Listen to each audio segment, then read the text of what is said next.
Welcome back to the AI Ripple Effect podcast. And today I'm delighted to be joined by Naveen Chandra, the Director of Distribution and Strategy at EssilorLuxottica. And Naveen is also the Secretary and Treasurer at the Atlanta Council of Supply Chain Management Professionals, the CSCMP. I should also say that Naveen has recently been named as one of the Celerity's Under 40 Supply Chain Achievers of 2025. So Naveen, it's great to have you on the podcast today.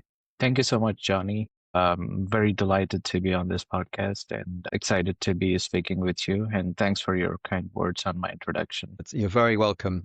So why don't we start by you telling us a bit more about yourself, your background, and then the audience would love to hear more about EssilorLuxottica's huge company and the work you're doing, and then perhaps a bit about what you're doing with the CSMP as well. That'd be great. Yeah, sure. I'm basically a mechanical engineer dabbling in supply chain sector. I started in a warehouse that is very manual and then built on that experience and worked in a few very automated environments. Basically, I worked with warehouse design with automation and ramping up both brownfield and greenfield warehouses. And then I work my way into warehouse optimization as well. Right now, my team at EssilorLuxottica, we work on warehouse optimization within the four walls. So everything between product placement, picking, packing, shipping, how do we lay out the storage and the storage types, that's all my team deals with.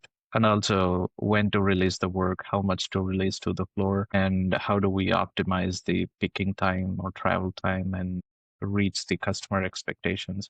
That's basically my team's responsibility. Um, I'm very passionate about warehouse automation, and recently I'm dabbling with artificial intelligence applications as well. And I published a couple of research articles on my experience with AI and warehouse automation recently as well. Fantastic. Well, it's always great to have a guest who's really at the heart of operations as well. So that's so I guess it'd be good to start with some, taking a more holistic view of some of the broader themes out there right now. And then we can dive into a bit about what you're doing in the warehousing space and AI. But what could you pull out sort of three themes that you're thinking that are having a sort of more broadly in logistics and that you're seeing as having an impact on the industry and supply chain right now? Yeah, ever since COVID hit, there's been a rapid increase in warehouse automation adoption. There's been a lot of new vendors, a lot of new technology, a lot of promises, but there's one thing that's missing. That's the adaptability of the technology with the operation. As the technology is mature, I think people will find the best cases for each automation, which is the phase that we're currently. And the second thing is with this artificial intelligence euphoria, I feel like we're still at the tip of the iceberg when it comes to AI applications and, well, any industry, not just supply chain, and finding that the right application and getting the people to buy in and creating that culture of adoption, that's the biggest challenge for this trend. So I think those are two major themes that are driving the industry right now. Thank you very much. I think we would definitely agree with that. Now, EssilorLuxottica operates a big company, operates across 150 countries with a massive retail footprint. Mhm. You talked about your sort of AI in the warehousing, but how is AI transforming your operation and particularly on that distribution strategy? And how are you using it to manage that complexity? Maybe if you could talk about some of the challenges that you've come up against in that as well. Yeah, sure. I would say any technology is very exciting, and people often lose focus on where we could use this technology without disrupting anything and economically. One of the challenges we faced is we tried to put AI into an application that doesn't really need AI. So our biggest challenge was to find the right place of application for AI. And we have a central AI team that works on company-wide initiatives. I think we just released an app called Chronicle AI to help the doctors with the scribing for patients. So we're making some good inroads into AI. We're experimenting some new projects as well. Great. And I was interested in something that you mentioned on LinkedIn about marrying data science insights with lean principles in your work. And could you talk us through a specific example where AI-driven analytics has helped you identify waste or inefficiency and sort of lean traditional methods might have missed? Yeah, we're in the process of discovery right now. We're trying to find out what manual processes we could automate. But to do that, we have to go into details of data. We have tons of data at our hands, but what we don't have is the insights from the data.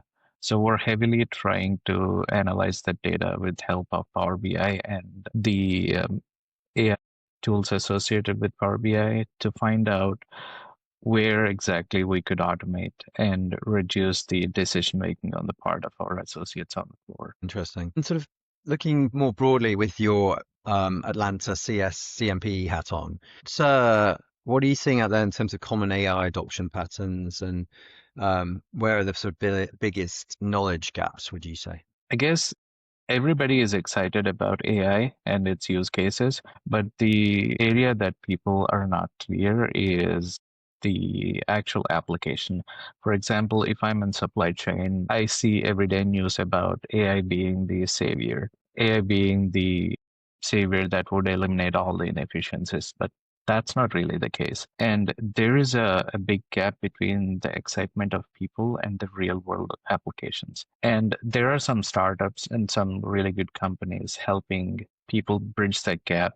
Like they come in and they work with the companies or the people who are facing challenges and can use AI to eliminate those challenges. And that's, I think, is the way forward for future. Yeah, and that leads into the next question, which I wanted to ask, which is, one of the recurring themes we have on the throughout the podcast series is the interplay between AI and the need for the human touch. So in your experience, where does AI excel in logistics operations, and where does human judgment and expertise remain irreplaceable? Yeah, that's exactly the problem that we're dealing with right now because we have a lot of manual processes. And some of these manual processes have multiple levels of decision making. And there are so many different data points. So, one of the problems that we're dealing with is this data is so inconsistent. There is no particular pattern or anything to use it for AI. And also, the data that we use for it is not very clean. So if we were to put an AI and use that with an inconsistent data, or it's like garbage in, garbage out.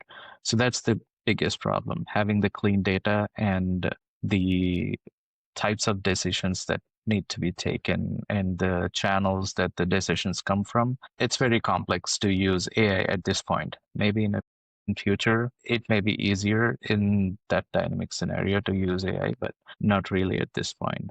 And also, there is a certain level of control that people feel with manual process. And with AI, I don't think that's not very true in every sense, because at some point, AI will just give us answers and give us decisions without actually explaining. I think at that point, it's really necessary to create that or the culture within the people to use AI as an assistant or a team player, teamwork, a team member rather than just another software. I think that's absolutely right. I think it's about how AI can come in and empower organizations and employees. You see some, and particularly in this space and from the retail space, where companies that are really investing in that. I think IKEA have invested a lot of money in terms of training their employees for that exact reason. So I completely get that. I think with the benefit of hindsight and going back, if you had a time machine and you go back 12 months, what would you do differently in your role? If I go back 12 months, I would use ChatGPT more to assist my brainstorming. A few days ago, I was on a Delta plane and I had internet and I was dabbling with ChatGPT on an idea that I had. And it told me several different sources from the internet, which I wouldn't be able to pull myself. And that's the acceleration that I was talking about. It really accelerated the innovation that I wouldn't have without having that ChatGPT. So if I had a time machine, I would go back and talk to ChatGPT about my projects, and I would definitely have a different plan for my projects or innovation. Interesting. And on a scale of 1 to 10, where 1 is not at all, no confidence, and 10 is extremely, how confident are you that AI will create a measurable value for your business in the next 12 months and then also in 5 years' time? I would say 8 in next 12 months and probably close to 10 in next 5 years. That's resonates very well with a lot of the responses on that question. So that's Mhm. super interesting.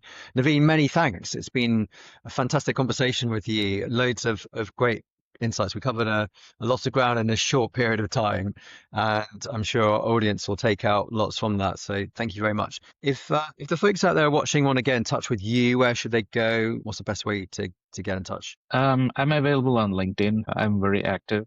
Share my works and anything that I find interesting on LinkedIn. Best way to reach me is on LinkedIn. Fantastic. Make sure we drop the links in the podcast description as well at the Absolutely. end. So, well, thanks again, and it's been a really great conversation. And thank you everyone for watching and joining today. And we'll see you in the next edition of the AI Ripple Effect. Thank you very All much. right. Thank you, Jonny. Thanks for the invite and the great conversation.